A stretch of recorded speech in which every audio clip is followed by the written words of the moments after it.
the big news from Monday, Grant Godfrey, in a surprising twist, the 4-star linebacker announces his commitment to Kentucky. A huge, huge, huge recruiting win. This is one of my favorite players in the class, and it means even more that it's a nice surprise commitment, and it's one you're pulling the football, you're Lucy pulling the football out from underneath the feet of Tennessee. A significant recruiting win from the Atlanta area. I love this kid. A great win. Kentucky needed to get a linebacker in this class. He does a lot of things that some previous linebackers have done, and it's a big win from Chris Collins too. Like we've talked about his ability. He's gotten a lot of kids on campus. He sealed the deal in the Atlanta Metro, a very competitive recruiting area. Huge recruiting win for Kentucky. Yeah, I just want to start off with this, Nick. Like, Ohio and Kentucky were a little down this year from a star power standpoint in the class of 2023. So when that happens, you got to go into other areas and you got to win some 4-star recruiting battles. In the past, we've seen Kentucky go into the DMV, landed Josh Paschal, going to Detroit, land Justin Rogers, land Marquand McCall. But we haven't, until really last year, we hadn't really seen them go with the traditional SEC footprint and win 4-star recruiting battles. Last year, you saw it with the Wades. You saw it with Barry and Brown. And this year, this is now 3, Nick, in the traditional footprint, top 300 players within that kind of draft range. You get Grant Godfrey out of Atlanta. You get Avery Stewart out of Alabama.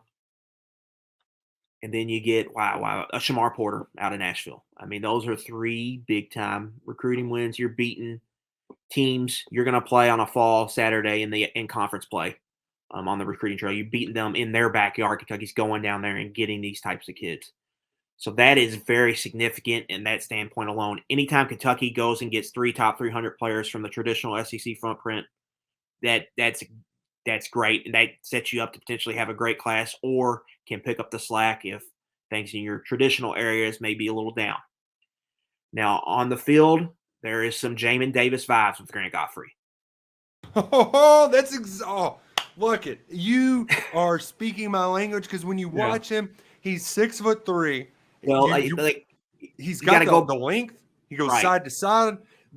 You worry a little about pad level at sometimes, but there's one clip in his highlight reel. It's a goal line situation, and he does what he needs to get lower. So I think the Jamin Davis, I don't like immediately comparing a 4-star recruit to an NFL first-round draft pick, but there's a lot of stuff there. As a player, yes. You see the athleticism there, but there's also some stuff to work on. There's a little bit there that you're like, all right, we might take a year or 2 to develop, but that's perfect because you got Trevin Wallace in there. We're ready to rock and roll. With Jamin coming out of high school, Nick, it was South Georgia.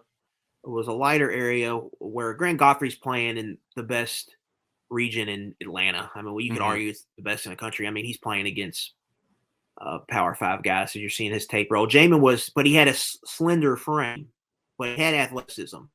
Jamin was just able to put on 40 pounds in Kentucky and keep all that athleticism. I think from a striking aspect, with Grant, that's an area that he needs to improve. He's more of a wrap and drag tackler at the moment, and he's not knocking a lot of people backwards, but you can just see some of this movement, and you can see in his frame here as long arms. Nick, he can really move east to west. He's got good change of direction, but you can see a player that can end up being 6'2", 235, 240. And if you remember with Davis, they played him some at outside linebacker. He played some Sam there for Kentucky for a little bit until the light bulb really came on in 2020, and he just became a stud there in the middle of their defense at Mike. But if the stuff never happens to Chris Oates, that was terrible stuff. Like Jamin Davis, he probably plays a lot more at kind of a Sam spot. And I think you're going to see similar with Godfrey. They're going to kind of use him in both areas. And I think when you look at some of their targets this year, they're looking for guys that can do that. That can play outside, some can play inside, some of that versatility so they can do different things with their defense. And if they hit on a guy that can really cover, then you don't have to get nickel as much. You can play kind of a hybrid Sam linebacker there that kind of would potentially give you the best of both worlds, both in run fitting and in zone drops. That pass in the pass coverage, that game. read there, I mean, it's just spot on. You don't see him. He's good at keeping his outside shoulder free. So there are some little aspects to his game. It's a lot to build on. And this is the kind of prospect that Brad White loves. Like, he loves Noah Matthews because there's just a lot of raw tools for him to build upon. And that's exactly what Grant Godfrey's bringing to the table. The timing of this is great, too, because, look, I know we talked a little bit about you were wondering about the floor. It really raises the floor to Yes. this recruiting class and allows you to really go after those big fish down the road. So I'm freaking hyped. Yeah. I'm And this hyped. guy, I love this edition. this is a basketball player too, Nick. So he hasn't spent a lot of time in a legitimate strength training, like a football strength training program. So he's going to be able to add weight pretty quickly. Comes from a pedigree. His brother just signed to play basketball for Clemson. He's going to be playing.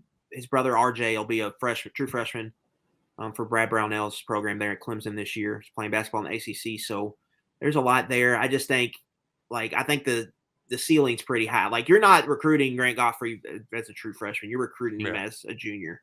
Yeah. So going to the body here, you could see him being a versatile, scheme flexible linebacker who could play multiple roles and can really bring some speed to the position. So really big recruiting win. Like you said, they beat Tennessee. South Carolina was also involved. Louisville was involved. Wake Forest was involved. There's some he's got to mature physically, but you see some signs there where Kentucky can bank on their development here with him. And 3 years down the road, he could become a really good player for the program. Grant Godfrey is a Kentucky Wildcat.